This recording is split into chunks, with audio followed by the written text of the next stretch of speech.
Bonjour, c'est Pascal Nampemala, je suis avec Mamo Hits sur le Vrai Mag.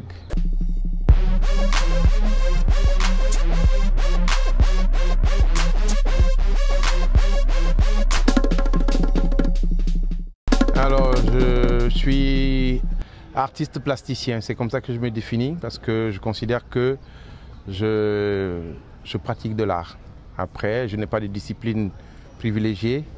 Je suis pluridisciplinaire et donc c'est le sujet que j'aborde qui guide le médium que je vais utiliser. Donc autant de la photo, peinture, installation, sculpture. Donc voilà.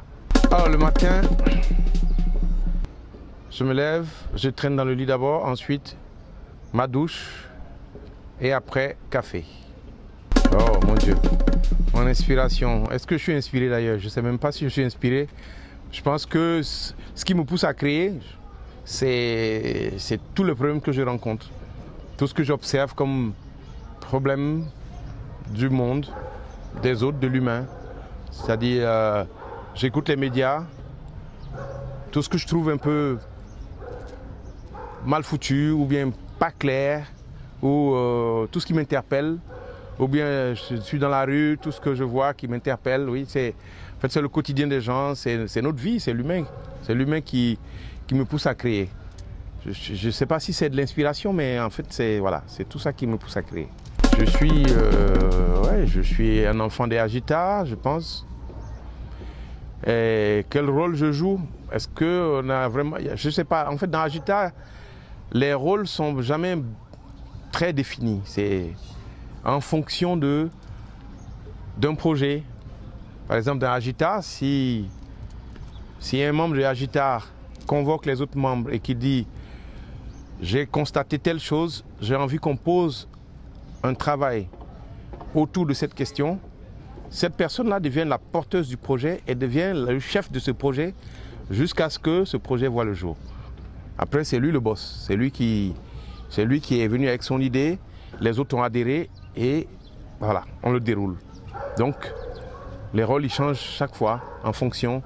Si Cheikha vient avec une idée, il dit, bon, écoutez les gars, j'ai constaté tel problème dans la société, j'ai envie qu'on en parle, j'ai envie qu'on s'investisse là-dedans et que nous sentons la chose, qu'on adhère. À partir de ce moment, c'est lui qui donne le là.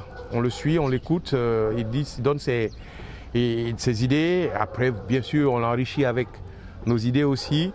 Mais on sait que c'est lui qui porte la chose, quoi. En gros, 2020 à maintenant, ce que j'ai fait, c'est beaucoup de travail avec le laboratoire Agita.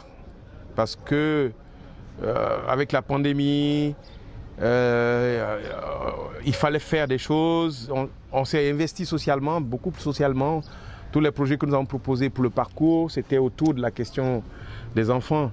Donc entre 2020, transmission à la Médina, où on a investi une rue de la Médina, on a reboisé la rue, repeint certaines façades de maisons, on a recréé une convivialité avec les populations et les enfants, les ateliers de création. On a mis l'art dans la rue, on a fait une rue piétonne le temps d'une exposition, d'un vernissage.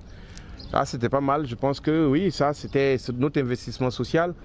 Après 2021 aussi, parcours, les 10 ans, on était toujours à l'école Manguier, on est retourné à l'école Manguier, dans une école publique où on a encore partagé ce que nous savons faire, nos expériences auprès des enfants qui, dans les écoles publiques, n'ont plus beaucoup de pratiques artistiques dans leur programme scolaire. Donc je retiens ces deux éléments comme... Oui, j'ai eu des projets personnels, mais qui ont été construits sur de longue durée depuis 2019. Cette biennale, je la prépare depuis 2018. Dès qu'on a fini la biennale 2018, j'ai commencé à préparer 2020. Ça n'a pas eu lieu, donc j'ai continué jusqu'en 2022, donc 4 ans, donc 3 ans de préparation vraiment. Et puis les derniers mois ont été très intenses parce que voilà, j'avais un projet personnel que j'ai installé à Saly, hors de Dakar. Donc je me disais, voilà, on essaye, pourquoi pas, pourquoi rester à Dakar, pourquoi ne pas aller ailleurs, pourquoi, et les questions, de question en question, je dis, allez, on le fait. Et puis le deuxième projet, je suis dans le pavillon Côte d'Ivoire, au musée des civilisations. avec une installation, voilà. Donc, mais tout ça, c'est des projets qui ont été préparés depuis. Oui, 2021, il y a aussi eu l'exposition Visa pour la musique avec la galerie Arte. Et oui, c'est une expo qui a été préparée aussi dans le courant de l'année 2000, fin 2020 et début 2021. Et puis, ouais, un projet autour des musiciens noirs que j'aime, que j'apprécie. Voilà, avec cette technique du tampon. C'est une série de portraits en fait qui est fait avec des tampons, des mots. Alors oui, Visa pour la musique, c'est une expo qui a permis de montrer une autre écriture, une autre manière de travailler. Parce que moi, en fait, je suis quelqu'un qui a toujours interrogé les choses. J'ai toujours interrogé les choses. Je ne me suis jamais arrêté. Je ne suis pas en fait à la recherche d'une écriture. Il y a des artistes qui travaillent parce qu'ils recherchent une écriture picturale. Moi, je ne suis pas à la recherche de ça. Moi, je pense que quand je crée, c'est parce qu'il y a une nécessité à créer. Et donc, Visa pour la musique, c'est certaines personnes qui connaissent mon travail avant, ils voient ça, ils se disent, ben, c'est pas lui ou c'est lui. Oui, mais c'est moi. C'est aussi moi. C'est comme ça que je suis. Je suis toujours en perpétuelle exploration. Parce que pour moi, je considère que chaque fois que je suis dans mon atelier, je suis dans un laboratoire en train de concocter quelque chose. Et c'est le fruit de ce travail-là que je montre. Et Visa pour la musique a permis de voir une autre facette de moi. Et les gens, j'ai même publié comment je fais ça, comment je travaille, hein, tu vois, tout le processus de création. Donc ça a permis aux gens de comprendre un peu plein de choses dans mon travail. Et ben voilà, c'est une suite logique. Hein, il n'y a pas un stade arrêté. Donc chaque fois que tu fais un travail, il s'accumule à un autre et ainsi de suite. C'est comme une biographie qu'on écrit.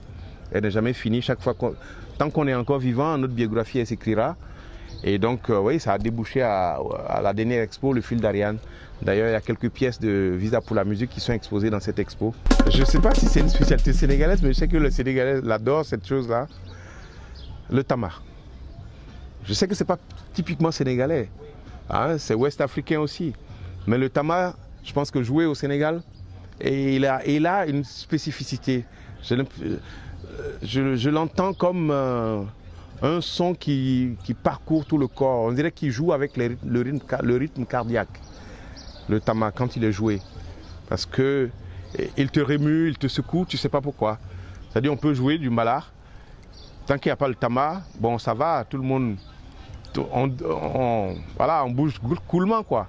Mais dès qu'il y a le tama, c'est comme s'il avait réveillé en nous quelque chose. Oui, je trouve que c'est...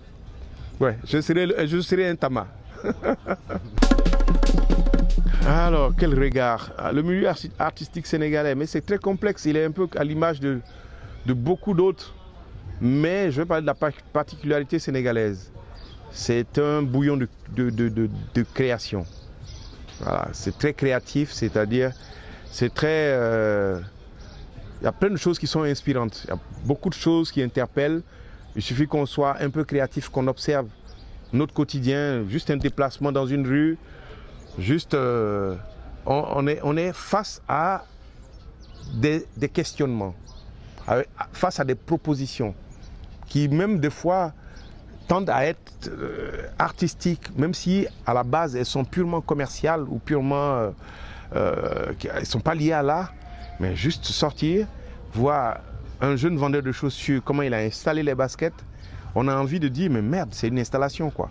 Tu vois, les vendeurs de tissus à deux dans la rue avec un rouleau de tissu qui traîne comme ça, l'un devant 5 mètres de distance avec ce tissu qui vole au vent, on a envie de dire, mais c'est une performance, ces gens.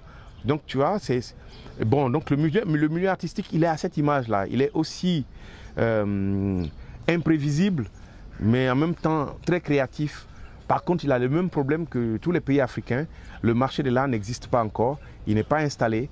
Donc les artistes sont là, ils produisent, ils créent, mais ce n'est pas à eux de se vendre. Ils ne savent pas se vendre, ils se vendent mal. Il n'y a pas les mécènes qu'il faut, il n'y a pas les galéristes qu'il faut. Bon, de plus en plus, il y en a. On commence à recevoir des gens qui font le rôle, qui jouent le rôle de galéristes, qui sont là, qui